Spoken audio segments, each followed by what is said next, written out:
Very welcome to all of you.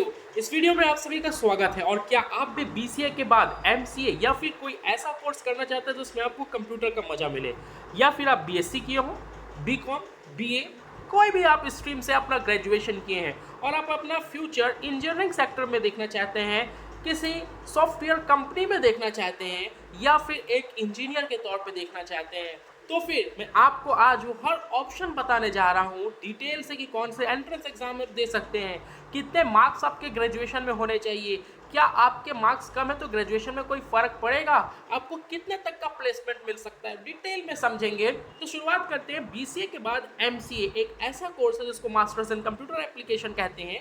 ये आप BSc, BCom, BA, BBA, इन्हें BTech के बाद भी कर सकते हैं। मान लीजिए आपने बीटेक मैकेनिकल से या फिर किसी ऐसे स्ट्रीम से किया जिसमें आपका इंटरेस्ट नहीं था, पर आपने कर तो लिया, पर अब आपको कंप्यूटर लाइन में स्विच करना है। ऐसे में आप एमसीए को अपना करियर ऑप्शन बना सकते हैं। और ये भी याद रखिएगा कि इंडिया के टॉप कॉलेज के लिए आपको देना पड़ेगा निमसेट का एग्जाम।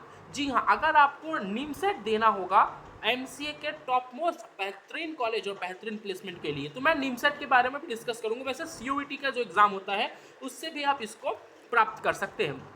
बीटेक के बाद जैसे हम टॉप इंजीनियरिंग कॉलेज के लिए आईआईटीज और एनआईटीज के लिए जेई मेंस देते हैं, ठीक उसी तरह एमसीए के बेस्ट कॉलेज में एडमिशन लेने के लिए आपको निमसेट देना पड़ता है, जिसको कोई ना कोई एनआईटी कंडक्ट कराती है। वैसे याद रखिएगा, एमसीए अगर आप इंडिया में बेस्ट इंस्टीट्यूट से करना चाहते हैं तो आपको निमसेट 2024-2025 अब आपको फ्यूचर प्लान होगा उससे देना पड़ेगा। और जो स्टूडेंट 2024 का निमसेट में अप्लाई करना चाहते हैं वो इस वीडियो को कंप्लीट देखें, क्योंकि इसमें कंप्लीट इन्फॉर्मेशन हम लोग देंगे। अच्छा, निमसेट क्या है? तो भैया national institute of technology of masters of computer application इसका फुल फॉर्म है, जिसमें कॉमन एंट्रेंस टेस्ट इसको हम लोग कहते हैं। तो निमसेट यह है नेशनल इंस्टीट्यूट ऑफ टेक्नोलॉजी जो एनआईटी है, उनके में कॉमन एंट्रेंस टेस्ट के लिए निमसेट एग्जाम कंडक्ट कराया जाता है। और ये आपको समझ में आ गया होगा कि एनआईटीज जो है वो अभी वर्तमान में एमसीए कराने वाली टॉप मोस्ट इंस्टीट्यूट्स हैं भारत की। और ये याद रखिएगा, प्लेसमेंट 30 लाख 40 लाख तक जाता है। सच बोल रहा हूँ, विश्वास कर लो। 30 लाख 40 लाख और टॉप मोस्ट एनआईटीज में गए तो 100% प्लेसमेंट, यानी कि जितने स्टूडेंट्स आते हैं वो सबका प्लेसमेंट लगता है। On an average top most NITs का जो एवरेज प्लेसमेंट होता है वो 18 लाख 20 लाख होता है सनाब। मतलब कि 1 से 2 लाख महीना शुरुआती पेमेंट, आगे तो आपका बल्ले ही बल्ले है।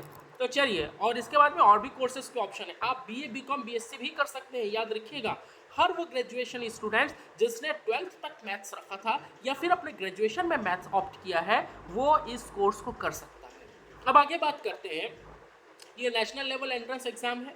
एमसीए के लिए पूरे भारत से बच्चे भरेंगे, भारत के हर राज्य से बच्चे डालेंगे एंट्रेंस एग्जाम। लेकिन as compare to IIT JEE इसका कंपटीशन कम होता है, क्योंकि पहली बात तो इसको देने के लिए आपको ग्रेजुएट होना जरूरी है। एक ग्रेजुएट स्टूडेंट, उसको 12th स्टूडेंट्स देते थे, इसको ग्रेजुएट स्टूडेंट्स देते हैं। दूसरी बात, बहुत से लोगों को इस एग्जाम की मालूमात भी नहीं होती, तो इस वजह से इसमें कॉम्पिटिशन तो गिरना तय था।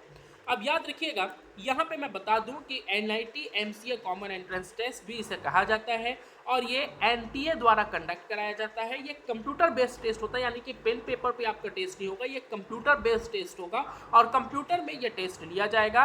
टोटल 10 एनआईटीज, पहले ज़्यादा एनआईटीज पार्टिसिपेट करती थी, अभी लगभग 10 एनआईटीज इसमें पार्टिसिपेट करती है। एनआईटी के द्वारा ही इसका पेपर वगैरह सेट वगैरह किया जाता है, और आप इसमें एनआईटी में जो अपना एडमिशन है प्राप्त कर सकते हैं। एनआईटी अगरतला हो गया, NIT Allahabad, NIT Bhopal, NIT Jamshedpur, NIT Kurukshetra, NIT Raipur, NIT Karnataka, NIT Tiruchirappalli. जाइए भैया, वारंगल और त्रिचिपल्ली पहुंच गए ना, मज़ा आ जाएगा। वैसे याद रखिएगा, एनआईटी जो है वो एमसीए कराने के लिए अगर आप स्कोप की बात करें तो as compare to other universities NITs में आपको ज़्यादा स्कोप मिलेगा। वैसे बीएचयू, जेएनयू, डीयू और जामिया मिया इस्लामिया, ये वो यूनिवर्सिटीज़ है जो गवर्नमेंट की हैं, कम फीस में ज़्यादा अच्छी एजुकेशन देने के लिए फेमस है। यहाँ का भी प्लेसमेंट अच्छा है, पर एनआईटीज़ भैया पहली प्राथमिकता। वैसे आप लोग ये याद रखिएगा कि इसके डेट्स वगैरह मैं कुछ दिन बाद आप लोगों को बताऊंगा। वैसे आप लोग ये याद रखिएगा कि इसका जो एग्ज़ाम होता है वो जून के आसपास महीने में होता है। रिजल्ट भी आपका जून के आसपास ही लास्ट में आ जाएगा।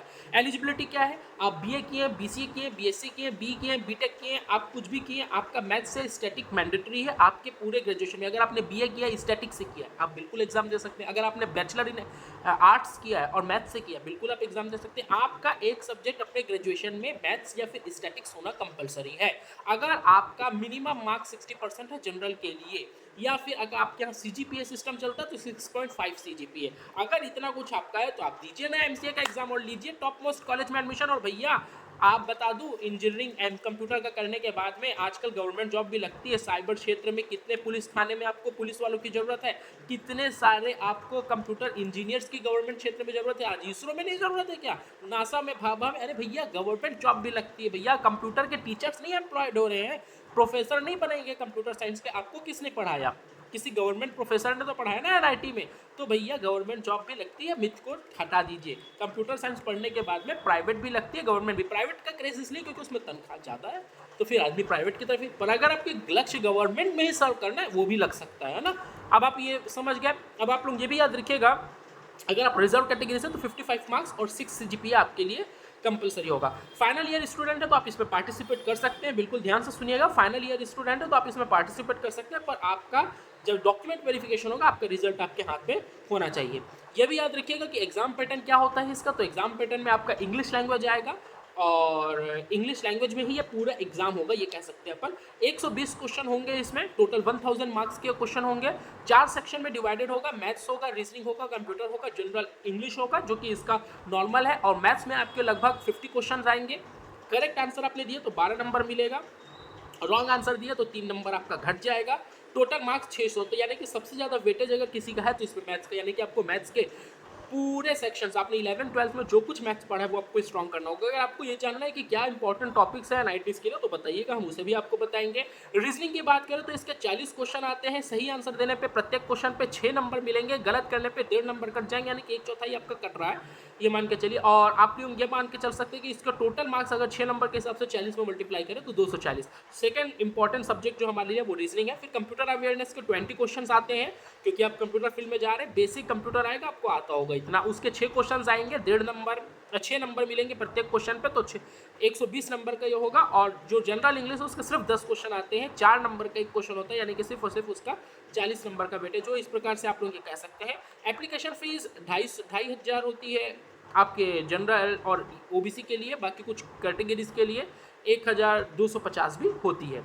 और टोटल सीट्स की अगर हम बात करें तो टोटल सीट्स कितनी है सर, तो 813 सीट्स अभी तक हमारे डाटा के अनुसार है, कुछ आगे पीछे होती रहती है। तो आप जब ये वीडियो बन रहा है तब आप लोग और चेक कर लीजिएगा एक बार नेट में, पर ऑल एंड अप्रॉक्स इतनी ही रहती हैं। और 30 examination centres all over India आपको अलॉट किया जाता है। अगले बार अगर कुछ चेंज होता है तो हम नोटिफिकेशन पे देखेंगे, मैं आपको एक अंदाज़ा दे रहा हूँ। बाकी आप लोग याद रखिएगा कि वीडियो 2 में आप लोगों को कुछ हम स्पेशल इन्फॉर्मेशन देंगे, उसे आप लोग और देखिएगा। तो इस चैनल को सब्सक्राइब करिए कि निमसेट की प्रॉपर इन्फॉर्मेशन आपको इसी चैनल पे मिलने वाली है और एक ही जगह पे सब कुछ डिटेल मिलने वाला है। और अगर आप चाहेंगे कि सर आप प्रिपरेशन करिए तो हम प्रिपरेशन भी आपको करवाएंगे। थैंक यू, जय हिंद।